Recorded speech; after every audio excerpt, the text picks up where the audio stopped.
ബഹിരാകാശത്ത് ആശങ്കയ്ക്ക് പിന്നാലെ ആഘോഷം. സുനിത വില്യംസും സംഘവും താങ്ക്സ് ഗിവിംഗ് ഡേ ആഘോഷിക്കുന്ന ദൃശ്യങ്ങൾ നാസ പുറത്തുവിട്ടു. നേരത്തെ ബഹിരാകാശ നിലയത്തിൽ അസാധാരണ ഗന്ധമെന്ന റിപ്പോർട്ട് പുറത്തുവന്നത് ആശങ്ക പരത്തിയിരുന്നു.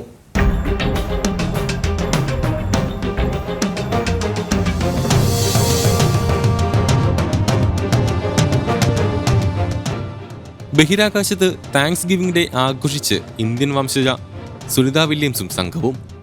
ഭൂമിയിലുള്ള എല്ലാ സുഹൃത്തുക്കൾക്കും കുടുംബാംഗങ്ങൾക്കും താങ്ക്സ് ഗിവിംഗ് ഡേ ആഘോഷിച്ചുകൊണ്ടാണ് ബഹിരാകാശ യാത്രികരുടെ ആഘോഷം. നാസ നൽകിയ വിവിധ ആഹാര വിഭവങ്ങളുമായിട്ടായിരുന്നു ആഘോഷം. ദൈവം നൽകിയ അനുഗ്രഹങ്ങൾക്ക് നന്ദി അർപ്പിക്കുന്നതിനായാണ് എല്ലാ വർഷവും നവംബറിലെ 4ാമത്തെ വ്യാഴാഴ്ച അമേരിക്കൻ ജനത താങ്ക്സ് ഗിവിംഗ് ഡേ ആഘോഷിക്കുന്നത്. അമേരിക്കയ്ക്ക് വിളവെടുപ്പ് ഉത്സവം കൂടിയാണ് Thanksgiving Day. Thanksgiving ആഘോഷത്തിനായി butternut squash, apple, sardine fish, smoked turkey തുടങ്ങിയ ഭക്ഷണ വിഭവങ്ങൾ നാസ തങ്ങൾക്ക് നൽകിയിട്ടുണ്ടെന്ന് ബഹിരാകാശ സഞ്ചാരികൾ പറയുന്നതും വീഡിയോയിലുണ്ട്. നേരത്തെ അന്താരാഷ്ട്ര ബഹിരാകാശ നിലയത്തിൽ അസാധാരണമായ ഗന്ധമെന്ന റിപ്പോർട്ട് പുറത്തു വന്നിരുന്നത് ആശങ്ക പരത്തിയിരുന്നു. ബഹിരാകാശ കേന്ദ്രത്തിലേക്ക് ഭക്ഷണവും മറ്റ് അവശ്യ സാധനങ്ങളുമായി എത്തിയ പ്രോഗ്രസ് MS-29 എന്ന ബഹിരാകാശ പേടകം റഷ്യൻ പര്യവേഷകർ തുറന്നപ്പോഴാണ് അസാധാരണ ദുർഗന്ധമുണ്ടായത്. പേടകത്തിനുള്ളിൽ ജലകണികൾ കണ്ടെത്തുകയും ചെയ്തിരുന്നു. അപകട സാധ്യത കണ്ടെത്തിയതിനെ തുടർന്ന് സുനിത വില്യംസ് ഭൂമിയിലെ നാസയുടെ കൺട്രോൾ സ്റ്റേഷനിൽ വിവരമറിയിച്ചു.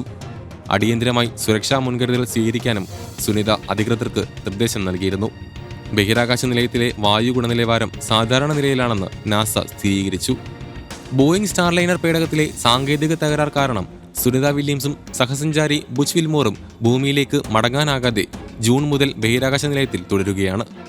ജൂൺ 7 എത്തി തിരികെ 13 മടങ്ങാനായിരുന്നു പദ്ധതിയെങ്കിലും പേടകത്തിന്റെ സാങ്കേതിക തകരാർ മൂലം മടക്കയാത്ര വൈകിപ്പിക്കുകയായിരുന്നു. വെള്ളത്തിലും ഭക്ഷണത്തിലുമടക്കം കർശനമായ നിയന്ത്രണത്തിലാണ് ഇവർ നിലയത്തിനുള്ളിൽ തുടരുന്നത്.